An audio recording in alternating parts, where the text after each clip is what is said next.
We are now just one day away from that highly anticipated meeting in Alaska between President Trump and Russian President Vladimir Putin. It's a summit the White House says is aimed at bringing about an end to the more than three-year-old war with Ukraine. On Wednesday, the president joined a video call with European leaders and Ukraine's President Zelensky, who is not attending tomorrow's summit. They lobbied Mr. Trump for ceasefire and security guarantees ahead of that meeting with President Putin. Speaking at the Kennedy Center yesterday, the president called it a very good call and hinted at a potential follow-up meeting that would include President Zelensky. The president also warned there would be severe consequences if Russia did not agree to end the war. If the first one goes okay, we'll have a quick second one. I would like to do it almost immediately, and we'll have a quick second meeting between President Putin and President Zelensky and myself, if they'd like to have me there. It's going to be a very important meeting, but it's setting the table for the second meeting. Will Russia face any consequences if Vladimir Putin does not agree to stop the war after your meeting on Friday? Yes, they will. Yeah. What will the consequences There will be be? consequences. Sanctions, tariffs? There will be, I don't have to say, there will be very severe consequences. Joining us now to talk about all this, NBC News Washington correspondent Alice Barr and NBC News International correspondent Raf Sanchez. Good morning to both of you. Alice, let's start with you. The president said earlier this week the talks would involve potential land swaps, but NBC News sources say that's not what he told European leaders during that call. Tell us more about that, what we're learning about what he did say. Good morning. Yeah, multiple U.S. and European officials tell NBC News that President Trump made clear on that call yesterday that he does not plan to discuss handing over Ukrainian territory to Putin without Ukraine in the room. And that is something that President Zelensky of Ukraine and the European allies who were on that call were pushing for. No sweeping deal that redraws territorial lines. Russia right now occupies about 20% of Ukraine, and while the German chancellor said that Ukraine is willing to give up some of that land, he did not say where or how much, and clearly it is a top priority to keep as much of that land as possible. The sources NBC News spoke with also noted that President Trump said he is entering the Putin meeting with the goal of securing a ceasefire, and that is something that European officials have been very adamant must be in place before any exchanging of territory can really even be seriously discussed, let alone take place. Raf, let's bring you in here. You are at Downing Street in London, where President Zelensky is meeting with British Prime Minister Keir Starmer this morning. What can you tell us about that conversation? What do we know? Hey there. Yeah, so that meeting just wrapped up. We watched Zelensky come through that famous black door of 10 Downing Street. He got a bear hug from the British Prime Minister Keir Starmer in front of the cameras here. And this was the latest in a series of very public shows of solidarity by European leaders in the run-up to that meeting in Alaska. Because, of course, Zelensky is not going to be in the room, and the Europeans are not going to be in the room when President Trump sits down with Vladimir Putin. There is a lot of concern on this side of the Atlantic about what President Trump might agree to. And over the last couple of days, we've seen the Europeans doing everything they can to try to shape the outcome. You mentioned they had that joint call with President Trump yesterday, laying out some of the principles that they are pushing for. President Trump said that that was a good call, but, you know, as the Europeans know better than anybody, President Trump is unpredictable when it comes to foreign policy. We have seen him over the last couple of months kind of go hot and cold on Volodymyr Zelensky. They had that disastrous shouting match in the Oval Office back in February. There have been some warmer meetings since then. The president expressing both frustration with Vladimir Putin and with Zelensky over the last couple of weeks. So at this point, people on this side of the Atlantic really holding their breath and waiting to see what happens in Alaska. So, Alice, as we heard a moment ago, the president's warning of severe consequences if Russia does not agree to ending the war. Do we know what options are on the table? And what more do we know about this potential second meetup? Not to get ahead of ourselves, but that one would involve President Zelensky. Right. So President Trump had set a deadline to impose new sanctions on Russia and secondary tariffs on Russia's trading partners, especially those that buy Russian energy in an effort to choke off the Russian economy. But that deadline has now come and gone, with the president instead choosing to hold off until these talks that are now happening tomorrow. The president, worth noting, did hike tariffs on India for buying Russian oil. That has already been announced. It takes place, actually goes into effect shortly. But it's interesting that he's been willing to already move ahead and take action against India, which is a close U.S. ally in that region, but is not willing so far to actually take action against Russia. Also worth noting, there is longstanding and strong bipartisan support in Congress for a Russian sanctions package. And as for the second summit, you heard President Trump say earlier in the newscast here that he thinks that a second summit should happen almost immediately, including Zelensky. But he also left himself some space, saying he's going to decide whether it should go ahead, depending on the tenor of the talks that we're going to see tomorrow. Raphael, so we understand European leaders, there's some specifics we got here, presented President Trump with these 5 core stances, sort of things that have to happen when it comes to Ukraine. What are they pushing for? And the big question is territory negotiable. Yeah, so Zelensky laid out these 5 principles. They include, first of all, no deal about Ukraine without Ukraine. They are saying that there needs to be a ceasefire in Ukraine first as a stepping stone towards broader talks on actually ending the war. Zelensky says Russia cannot be given a veto on whether or not Ukraine joins NATO, joins the European Union on the other side of this agreement. So those are some of the principles that they are aiming for. Zelensky also says that he expects the United States to push ahead with that sanctions package if Russia does not show that it is serious about getting to a deal here.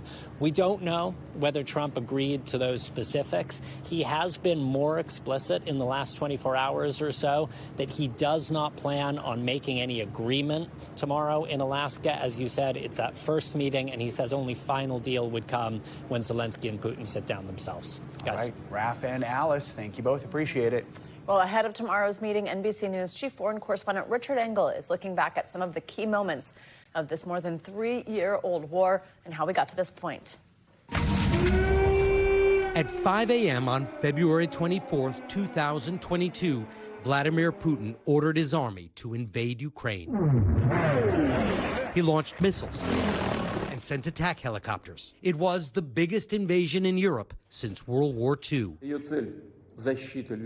President Putin hoped his overwhelming force would capture Ukraine in one fell swoop and make it part of Russia forever. Putin said Ukraine shouldn't exist, despite decades of independence from the Soviet Union.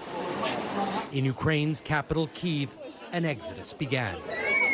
Women and children loaded onto trains to be refugees. Men staying to fight as volunteers. It has been like this all day. There's a lot of confusion about where these trains are departing from. Others fled on foot. The Ukrainians blew up this bridge in order to slow down the Russian advance, but it has also made it extremely difficult for people to evacuate these areas that are hotly contested. Ukraine's President Volodymyr Zelensky surprised many by staying despite what looked like impossible odds. He rejected an offer from Washington to escape with his life. Is there a way to prevent this war from escalating even further now? It's not about I want to talk with Putin. The world has to talk with Putin because there are no other ways to stop this war. Ukrainian forces rallied and halted the Russian advance at the gates of Kyiv. But the missile attacks against civilians never stopped. Attacking apartment complexes like this is a terror campaign to frighten Ukrainians into surrendering. But it's not working. And all the damage here and across this country is only convincing Ukrainians of the need to fight even harder or lose everything. The Ukrainians kept fighting and pushed back the Russian advance. But in driving out Russian forces, they revealed the horrors of what Russian troops did in areas of Ukraine they'd occupied. In places like Bucha, bodies were discovered with their hands bound. Survivors accused Russian forces of executions and rape. Outraged, inspired, and with growing support from President Biden and European leaders, the Ukrainians managed to liberate most of their country. They lost a lot of soldiers, a lot of a lot of tanks, a lot of equipment, just because they thought that Ukrainians will be happy to see them, but Ukrainians are happy to see them dead. But not all of it. Russia still occupies about 20% of Ukraine, in the south along the Black Sea and in the east in an area known as the Donbass. A roughly 600-mile front line separates the two sides. And while this war has never slowed down, it has evolved. When artillery ran low, both sides quickly turned to cheap and deadly drones, making this the world's first drone war. The death toll has been staggering. Although neither side reports military losses, an independent American study this summer estimated Russia has suffered around 1 million dead and injured. Ukrainian losses are estimated to be lower, but with this war being fought on their land, Ukraine is suffering in many ways. Some Ukrainians still sleep in the subways as Putin sends his drones and missiles to attack Ukrainian cities and civilians far from the front lines. Once again, it feels like a historic time here. Ukrainians recognize that they haven't been able to recapture all the land Russia occupied and that they may have to make territorial concessions. But they say if they do have to give away land, they should at least be in the room when those decisions are being made. All right, Richard, thank you. President Trump's crackdown on crime in the nation's capital is sparking protests in the streets. Get off our streets! Get off our streets! Get off our streets! Get off our streets! A crowd of more than 100 protesters, that's what you're seeing right here. They were seen heckling law enforcement in Northwest D.C. Wednesday night after federal agents set up a checkpoint there. It's one of the first checkpoints set up since President Trump took over D.C. police and deployed roughly 800 members of the National Guard there earlier this week. National Guard troops were not seen at this checkpoint. NBC News senior White House correspondent Gabe Gutierrez joins us now from the White House with more on this. Gabe, good morning. So tell us more about the scene that unfolded in that D.C. neighborhood last night. And so far, what is this increased police presence looking like? Hi there, Joan Savannah. Good morning. Look, it did seem like an escalation last night, and this came after the White House had said that National Guard operations would actually expand from just the evening hours to really 24/7.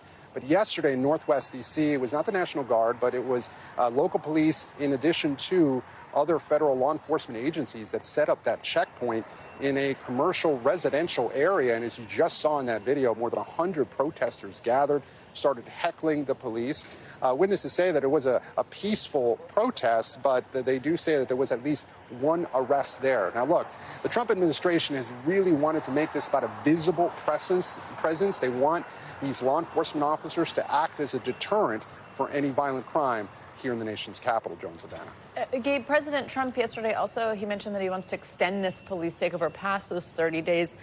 How would that work? Does that require congressional approval? Is there a way around that for him? The answer to that is yes and no. The president yesterday, for the first time, he said that he did want to extend this past those 30 days that were allowed without congressional approval. He said he would either declare some sort of national emergency when it comes to crime, but then he also said he didn't want to do that. And frankly, he might not need to, because congressional approval, well, Republicans control both chambers of Congress, and the president is confident that they will approve an extension of this federalization of the D.C. police force. We can't see Republicans going against the president, especially on the issue of crime. A key player in all this, Gabe, is the new Attorney General for D.C., former Fox News host Jeanine Pirro. She wrote an op-ed for the Washington Post this week calling for a change to D.C.'s criminal laws, really aimed at juveniles. Tell us more about the changes she is calling for and what the crime stats right now do tell us about safety in D.C. Well, look, the Trump administration has been making this push and arguing that it is too easy for juveniles who commit crimes not to face consequences. And so Jeanine Pirro, the U.S. attorney here, is trying to make that case, wanting to have more authority over prosecuting juveniles involved in violent crimes. Now, when it comes to the crime stats, they are heavily disputed here in D.C. Now, the local officials say that they are at violent crime is at a 30-year low, and there's actually been a 26% drop in violent crime since last year. However, the Trump administration argues that those numbers have been, in their words, rigged, and the local police union, and I spoke to the head of that union, he claims that those numbers have been manipulated. Still, the union does say that it's not just about the crime numbers, that this is a larger issue, that the D.C. Police Department needs more staffing, and that might be a longer-term solution to the crime problem in the city. Gabe, before we let you go, we do want to switch gears. This was news yesterday as well from Washington. President Trump visited the Kennedy Center yesterday. He announced this year's list of Kennedy Center honorees. His administration has also taken steps to overhaul the center in recent months. He's talked about this quite a bit. Tell us about it. Yeah, not just the Kennedy Center, right? The Trump administration is ordering a review of Smithsonian Museum exhibits. But in this case, the president, yes, is exerting more control over that iconic D.C. institution, the Kennedy Center. He says I'll host the Kennedy Center Honors in December. Now, this all comes after he named himself chairman of the board of the Kennedy Center earlier this year. He did announce some of those honorees yesterday during his visit to the Kennedy Center. They include the legendary rock band Kiss, disco queen Gloria Gaynor, and also legendary action hero and movie star Sylvester Stallone. But the president clearly wanting to make himself a part of American pop culture, and he did it yesterday by visiting the Kennedy Center and plans to host that iconic event later on this year, Jones and Matt. All right, Gabe Gutierrez, thank you. Well, severe weather continues to hit parts of the country this morning. We are still seeing both those flooding rains and then that dangerous heat. But now there's also an emerging threat in the Atlantic. It's called Tropical Storm Erin, and it's gathering strength, and forecasters expect it will become a major hurricane by the time it passes over the Caribbean islands this weekend. Meanwhile, remember this? What's called a glacial outburst. We learned that term yesterday. It's causing trouble in Alaska. It caused the Mendenhall River to hit record high levels on Wednesday. Now, glacial outburst, that is when rapid glacier melt overwhelms a river, as we're seeing here. And at least 4 people are dead in southeastern Tennessee after 7 inches of rain fell in less than 3 hours, leading to dozens of swift water rescues. Like this one we're going to show you. It was caught on tape. Look at this. A woman is pulled from her SUV, someone smashing in her window just moments before it was washed away. NBC News national correspondent Aaron Gilchrist is in Chattanooga and has the very latest. One of the lingering concerns from the storms that have been moving through this part of the country really is this body of water behind me. This is the South Chickamauga Creek. Right now, it's about 6 feet higher than it normally is, I'm told by officials here in Chattanooga, and there is concern that there could be some river flooding into this afternoon with the potential for more storms here. Of course, this area was inundated with water Tuesday night leading into Wednesday morning. We saw flooding up to 3 feet in some parts of Interstate 24 here in Tennessee. About 6 inches of rain fell during that storm here, a record amount of rain, the second most rain they've seen in this area since they started keeping records, and that led to high water rescues. People had to be evacuated from apartment buildings in North Georgia because the water was rising into their homes. And officials here told us that while they knew there were storms in the forecast, the amount of water that they got here was something that just caught them by surprise. But when you look at it and it's 2 inches deep and the next thing you know it's 4 feet deep, that's something you've never seen before. We did not expect, especially the gravity of what occurred, to hit us and then in such a short period of time. And the weather concerns aren't just focused here in the Tennessee-Georgia region. There are other parts of the country out west that are dealing with extreme heat, wildfires. There are parts of Alaska, Juneau in particular, that had a threat from the potential of flooding because of glacier melt in that area. Fortunately, the Mendenhall River didn't pose a real threat to folks who live there. There were storms on the East Coast as well that caused some flight delays and cancellations yesterday, and there are still concerns about more storms today and the potential for more flight delays and cancellations in the Northeast. Back to you. All right, Aaron, thank you so much. So let's get a closer look at what you can expect today and beyond with our morning News Now weather. Now, Michelle Grossman is here with all the details for us. Hey, Michelle, good morning.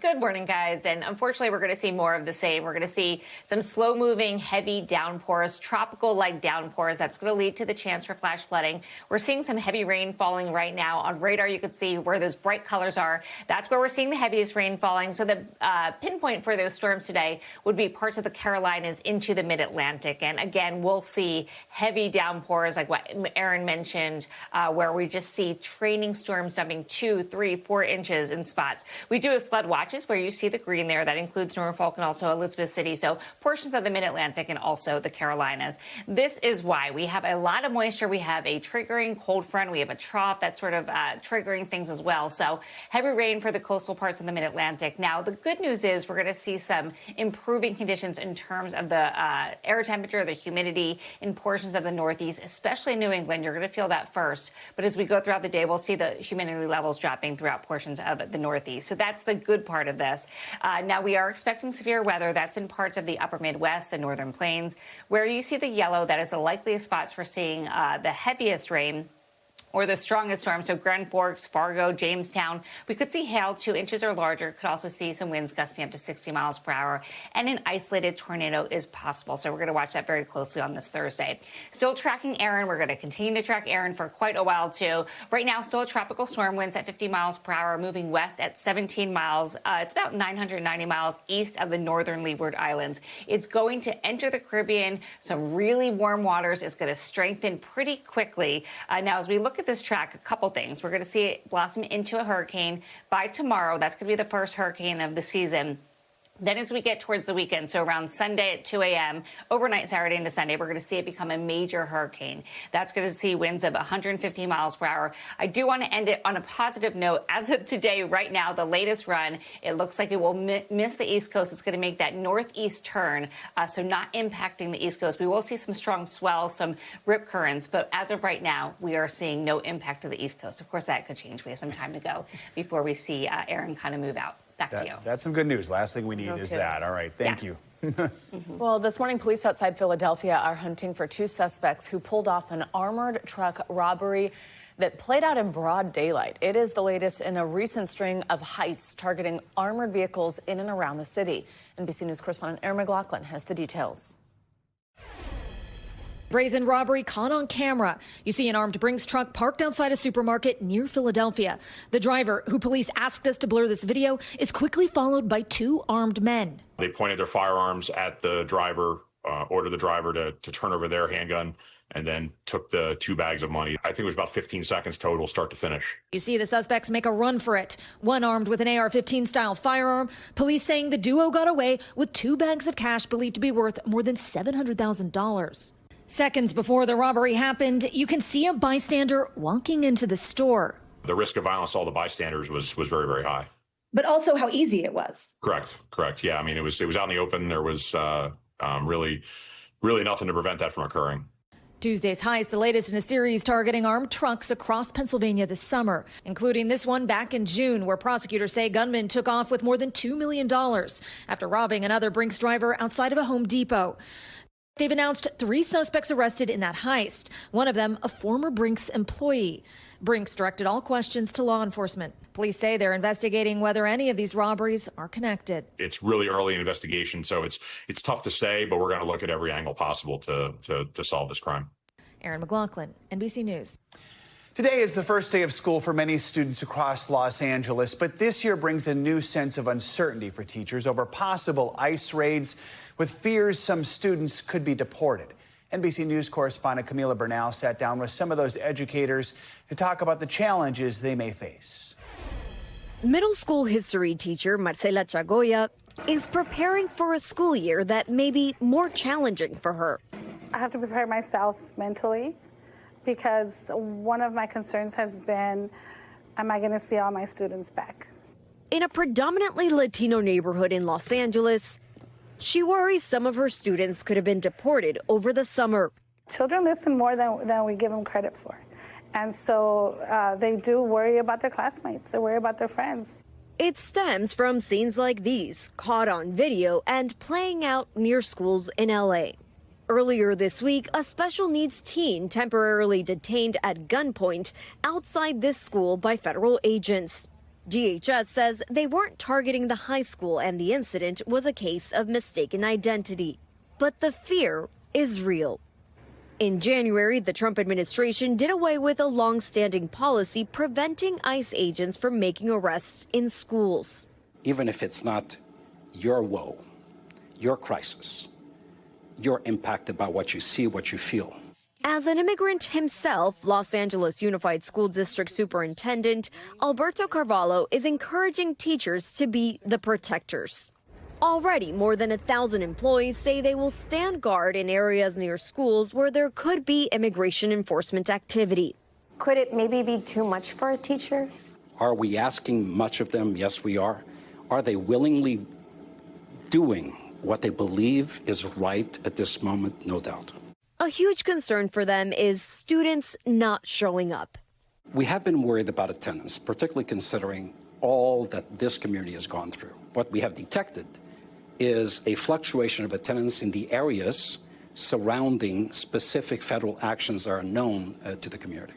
Across the country, other school districts like New York, Chicago, and Denver also having to address immigration fears.